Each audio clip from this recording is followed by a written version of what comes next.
Welcome to Marshland Histories, a new series of oral history podcasts celebrating the Lower Waveney Valley, the people, the places and the marshes. In this episode, we'll be visiting Mr and Mrs Plummer's shop, which they ran in the heart of the village of Carlton Colville for over a quarter of a century.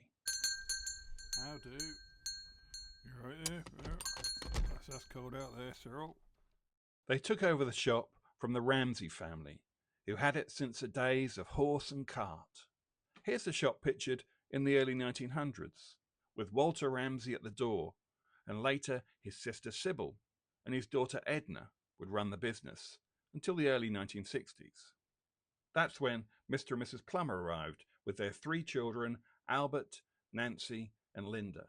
I've been speaking to Albert and Nancy about their recollections of their parent shop, and their memories are voiced by actors David Redgrave as Albert and Sally Ann Burnett as Nancy.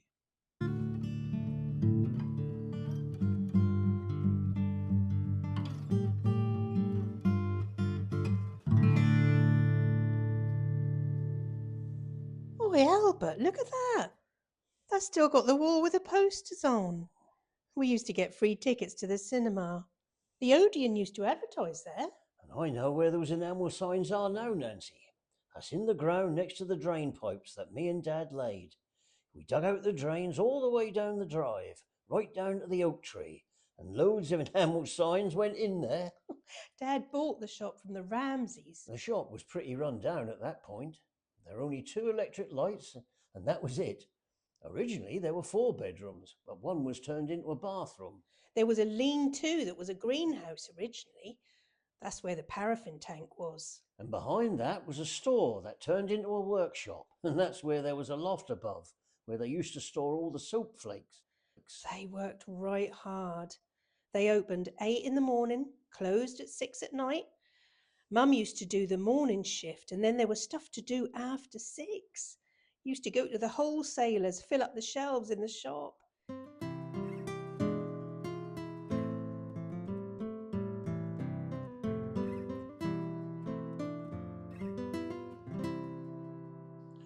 When Dad was 18 months old, he had a bad accident.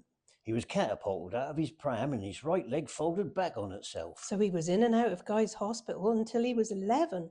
And even when he went to school, he had to wear leg irons. But ended up with a permanently straight leg for the rest of his life. That never stopped him working. He got jobs at Cantley Sugar Factory, Walker Stores, World Stores, Co-op. And then he went to Braintree. A lot of this was during the war.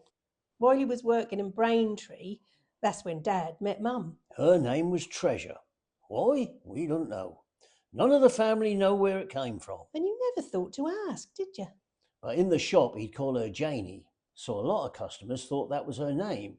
Well, that was Treasure, really.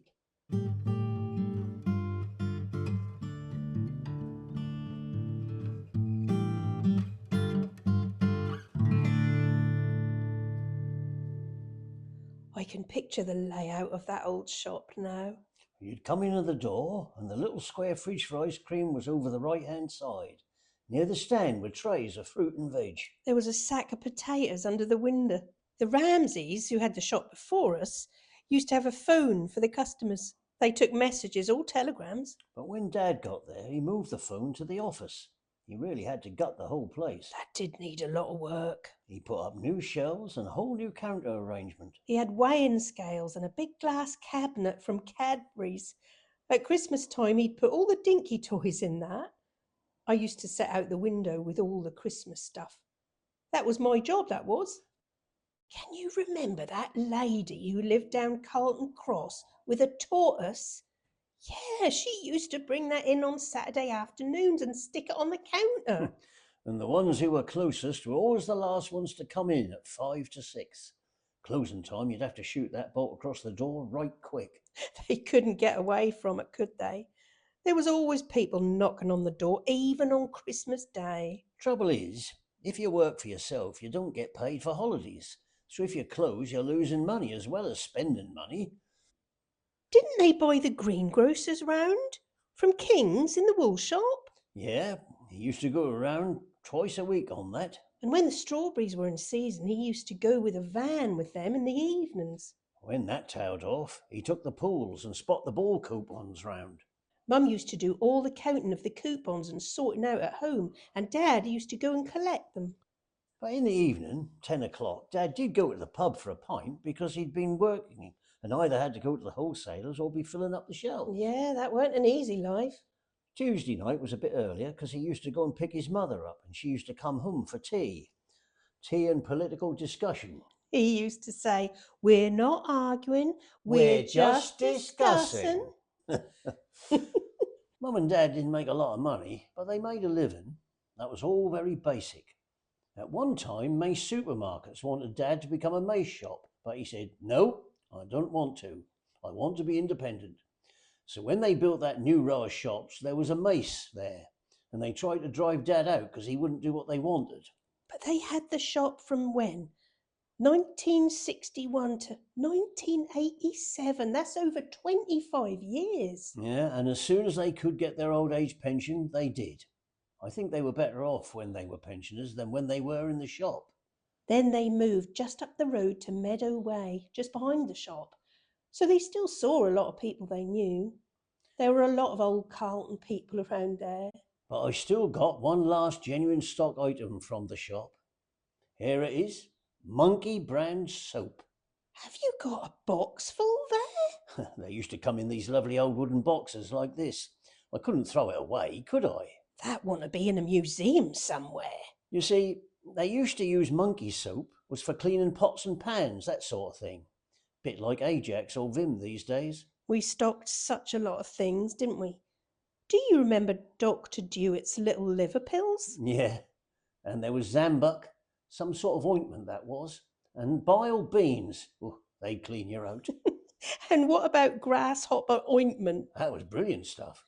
You'd get a splinter or shiver and you put that ointment on and it drew that old splinter right up, like magic. I have my own particular memory of Plummer's shop, which takes place in the late 1970s when Cyril was behind the counter. And I've written about it in this poem. When my mum asked me, "Just pop down to Plummer's for me." I'm 8, and it must be summer. Been sent to Plummer's for new potatoes and sweets. It's the 1970s. I'm all pudding basin haircut, grown long over my ears, bike propped up against a wall, and through that blue door again, which still rings a bell. There's Cyril Plummer, drumming his fingers on the counter, serving 2 proper old Carlton ladies, coats the colour of beetroot, tartan shopping trolleys parked up, yarning non-stop.